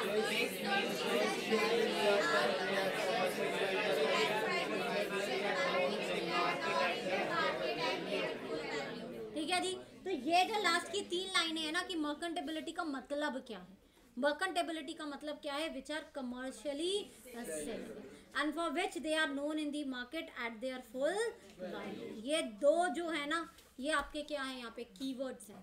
पहला कमर्शियली सेलेबल और दूसरा क्या, known in the market at their full value. ये आना चाहिए तुम्हारे आंसर। ठीक है जी, नेक्स्ट कंडीशन पे आ जाए। चलो जी, condition as to wholesomeness. Merchantability और होलसमनेस में इतना ही डिफरेंस है कि होलसमनेस हम सिर्फ और सिर्फ खाने पीने की चीजों की बात कर रहे हैं, और वो भी जानवरों के चारे की नहीं, अपने चारे की। ठीक है ना, हम इंसानों के खाने पीने की चीजें, कोई भी प्रोडक्ट हो, यानी कि एनी काइंड ऑफ ईटेबल्स। यहाँ पर एक कंडीशन और है, that the goods shall B wholesome. Wholesome का मतलब ही है that it should be eatable and it should be consumable by the human beings.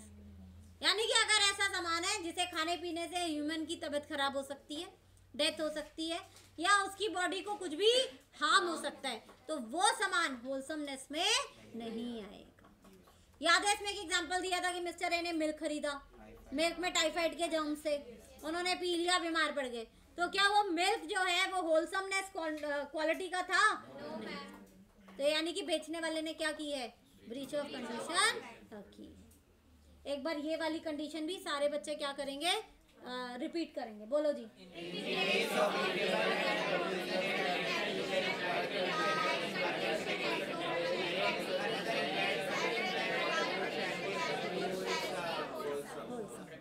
ठीक है जी, तो मर्केंटेबिलिटी तो है ही आपके पास। मर्केंटेबिलिटी के साथ साथ ईटेबल्स में एक कंडीशन और ऐड हो रही है, और वो कंडीशन कौन सी है आपकी, होलसम। ठीक है जी, नेक्स्ट आ जाओ।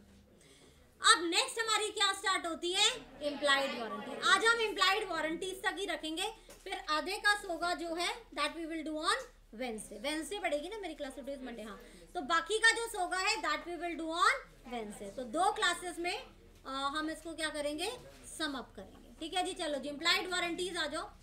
इसमें 4 ही थी। पहली क्या थी, वारंटी ऑफ क्वाइट पोजेशन। क्या मतलब था कि भैया मैंने कोई सामान खरीदा है तो मैं उसको आराम से क्या कर पाऊँ, यूज कर पाऊँ। याद है, एग्जांपल दिया, मिस्टर ए ने टीवी खरीदा, इंडिया पाकिस्तान का मैच देख रहे हैं, और बीच में कोई आ गया, भाई ये टीवी इसका था ही नहीं है तो किसी और का था। कितनी खुंदक आएगी तुम्हें। मैच का क्लाइमेक्स चल रहा है, लास्ट ओवर में 6 रन चाहिए, ठीक है, इंडिया की इज्जत दाव पे लगी हुई है और वो आ रहे हैं, भाई साहब टीवी दे दो, है ना। तो क्या तुम्हारा क्वाइट एंड अनडिस्टर्ब पोजीशन होगा? नहीं होगा। देखो, in a contract of sale unless there is a contrary intention. दोबारा से आ गया, unless there is a contrary intention. What do you mean by unless there is a contrary intention? क्या तो उसको पता था, हाँ, कि भैया बेचने वाले का टाइटल कैसा डिफेक्टिव है। अच्छा, ये याद रखना, condition as to title and warranty of quiet possession में डिफरेंस क्या है, कौन बताएगा? चलो मुझे। क्वाइट पोजीशन भी क्या कह रहा है कि जिसने तुम्हें सामान बेचा है वो उसका होना चाहिए। जैसे मैंने कहा कि भाई मिस्टर ए ने टीवी खरीदा, क्लाइमेक्स चल रहा है, पुलिस के साथ मिस्टर ए आ गए, सर जी ये टीवी तो जिसने आपको बेचा ना वो नहीं बेच सकता था, टीवी वापस करो, पुलिस कस्टडी में जाएगा जब तक डिसाइड नहीं हो जाता। ये भी यही कह रहे हैं, कंडीशन एज टू टाइटल का कहता था, जिसका सामान है वो उसका बेचने का हक रखता, ओनरशिप हो। तो इसमें और उसमें फर्क क्या है?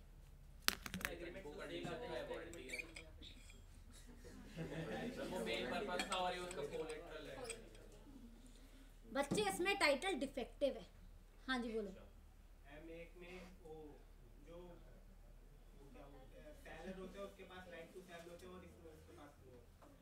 यानी कि यहाँ पे टाइटल डिफेक्टिव है और वहां पे टाइटल था ही नहीं। एक तो था ही नहीं, कोरा झूठ, और एक डिस्प्यूटेड टाइटल। जैसे सपोज करो अगर एक गाड़ी के दो ओनर थे ए और बी गाड़ी बेचने के लिए तैयार नहीं था, ए ने बेच दिया, तो बी ने इसके ऊपर केस फाइल कर रखा है कि भाई गाड़ी जब तक केस का सेटलमेंट नहीं हो जाता कस्टडी में रहेगी। तो ऐसा नहीं है कि ए मालिक नहीं था, लेकिन उसका टाइटल कैसा था? डिफेक्टिव था।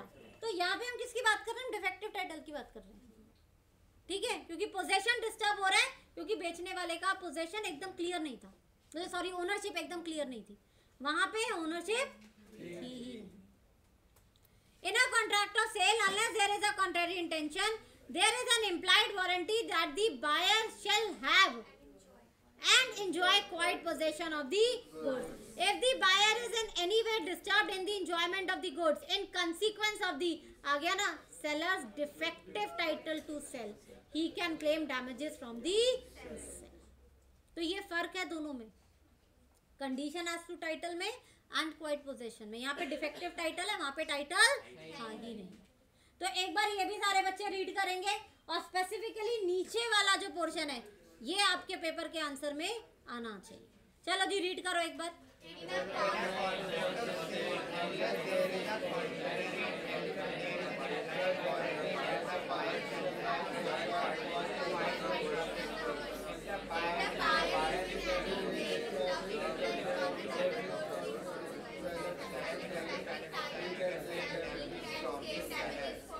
कीवर्ड क्या हुआ? Seller's defective title to cell.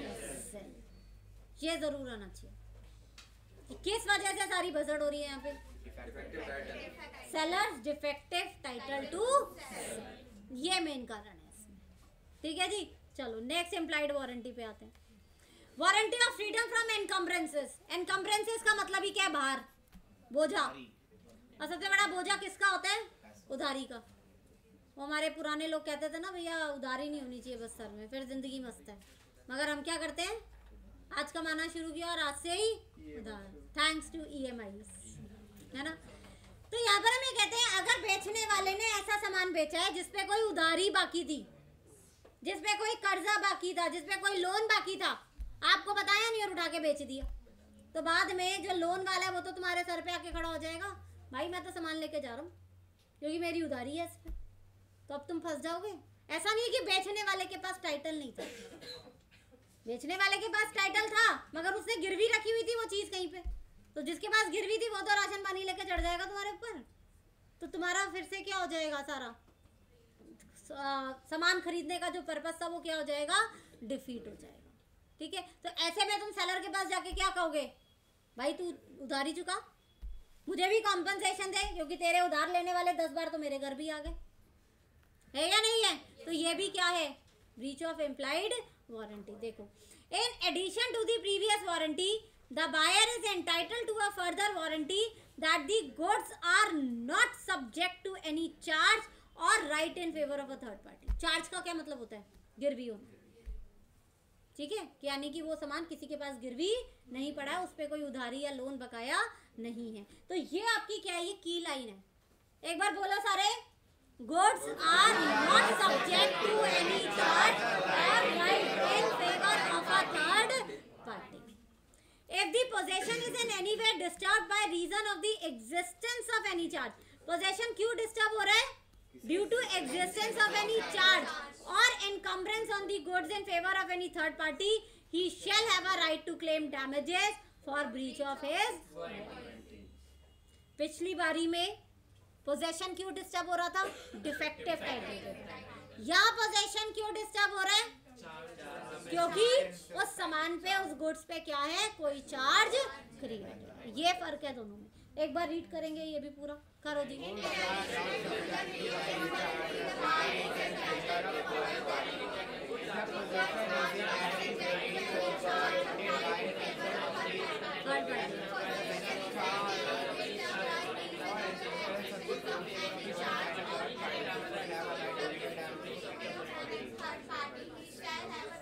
Claim damages for breach of this warranty. और आपका जो कीवर्ड है इसमें वो क्या है? Goods are not subject to any charge or right in favor of a third party। ये दोनों रीजंस जब आंसर लिखोगे तो ये आने चाहिए, नहीं तो नंबर नहीं। हाँ जी, ये वाली वारंटी क्लियर है सबको? Warranty of freedom from encumbrance, ठीक है, उधारी वाला सामान नहीं बेचने का। चलो जी नेक्स्ट आते हैं। Warranty to disclose dangerous nature of goods. Example याद है? मिस्टर ए ने एक स्टोर से मच्छर मारने की दवाई खरीदी थी। बॉटल को नॉर्मल तरीके से खोला और सारा पाउडर क्या उनकी आंखों में। पहले तो आंखें बूढ़ी, इलाज करवाया, उसके बाद जब वापस आए तब दुकानदार ने बताया सर जी इस बॉटल का ढक्कन ऐसे नहीं खोलना था, ऐसे प्रेस करके हल्के से खोलना था। तो खरीदने वाला क्या कहेगा? भाई अब बता रहे जब इलाज करवा कर आया हूँ।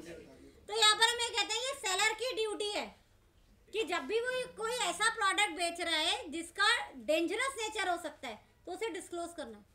और अगर वो डिस्क्लोज नहीं करता है तो फिर उसने क्या की है? Breach of warranty. या हम ना टाइटल की बात कर रहे हैं, ना हम पोजेशन की बात कर रहे हैं, हम किसी चीज की बात नहीं कर रहे। हम कह रहे हैं आपकी ड्यूटी है ये बताना, आप नहीं बता रहे हो तो भी क्या किया? Breach of warranty. When a person sells goods knowing that the goods are inherently dangerous or they are likely to be dangerous to the buyer and that buyer is ignorant of the danger, he must warn the buyer of the probable danger, otherwise he will be liable to die। तो तीन चीजें हैं इसमें, goods are inherently dangerous और likely to be dangerous, हो सकती हैं, जरूरी नहीं है बट हो सकती हैं। तो सेलर को क्या करना है? Warn the buyer of probable danger. ये तीन चीजें, ये तीन कीवर्ड्स हैं इसमें। आपको क्या करना है? अपने आंसर में लिखना ही लिखना है। पहला क्या? Goods are inherently dangerous. दूसरा likely to be dangerous to the buyer. तीसरा warn the buyer of the probable danger. ठीक है जी, warranty to disclose dangerous nature of goods, ये समझ में आई सबको? क्लियर है? चौथी वारंटी इसमें क्या आती है? Warranty to customs usage and trade. यानी कि अगर किसी भी व्यापार में किसी भी टर्म को वारंटी माना गया है तो हम भी क्या मान लेंगे? वारंटी। और अगर कंडीशन माना गया है तो हम भी क्या मान लेंगे? यानी कि हम कस्टम एंड यूसेजेस को लॉ से क्या रख रहे हैं? इसमें ऊपर रख रहे हैं, क्योंकि ये तो 12-13 ही है टोटल। कंडीशंस एंड वारंटी दुनिया भर के सारी चीजें इसमें थोड़ी ना आ जाएंगी। कुछ व्यापार में कुछ ऐसी भी टर्म्स एंड कंडीशंस हो सकती हैं जो उनके व्यापार के अकॉर्डिंगली चलती हैं। तो लॉ कहता है जैसे आपके व्यापार में चलता है, सदियों से चला आ रहा है, हम भी वैसा ही मान लेंगे। तो यहाँ पर आपका कंडीशंस एंड वारंटी भी क्या हो जाता है? खत्म। पहले मुझे यहाँ तक बताओ, किसी को कुछ पूछना है, कुछ डाउट है? क्योंकि इसके बाद मैं बाहर रुक रही हूँ, जिसको डाउट है वो डाउट भी पूछ लो। ठीक है, मैंने कहा था कि हर क्लास के बाद हम क्या रखेंगे? हम डाउट्स भी रखेंगे। ठीक है जी, तो नेक्स्ट क्लास में we will do the remaining portion of the SOGA. अच्छा, एक क्लास आप लोगों को राइटिंग के लिए भी चाहिए है ना? राइटिंग में किस तरीके से चाह रहे हो क्लास? पहले मुझे वो बताओ, what exactly you want. Answer लिखते कैसे हैं? वो तो हमने होमवर्क्स में इतने लिखे हैं, मतलब अभी एग्जैक्टली कैसे चाह रहे हो फिर मैं वैसे ही कराऊंगी।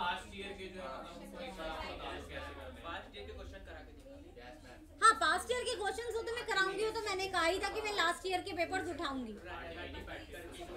तो ऐसा करेंगे ना, उनके क्वेश्चन शीट और उनकी आंसर शीट दोनों रखेंगे, तो हम आंसर्स भी रीड करेंगे उसके साथ कि वो कैसे लिखे हैं उसमें, और हम कहाँ पे उसको सिंप्लीफाई करके कर सकते हैं। उस ढंग से चलेगा सबको या कोई और पैटर्न चाहिए? एक क्वेश्चन कम से कम एक क्वेश्चन खाली करा के दिखा देना, उसके बाद वो मतलब मैं डिक्टेट करा दूं? मतलब क्या चाह रहे हो? क्योंकि एक क्वेश्चन भी आप लिखो, आगे लगे। तो ठीक है, कोई एक करा दूंगी, ठीक है ना। एक केस लॉ या 2 केस लॉ जितने आप चाहोगे वो मैं डिक्टेशन दे दूंगी, बाकी पास्ट ईयर के पेपर्स करेंगे हम, ठीक है जी। तो चलो जी मिलते हैं नेक्स्ट क्लास में। अभी आपकी शायद मैथ्स की भी है रिवीजन क्लास, है ना।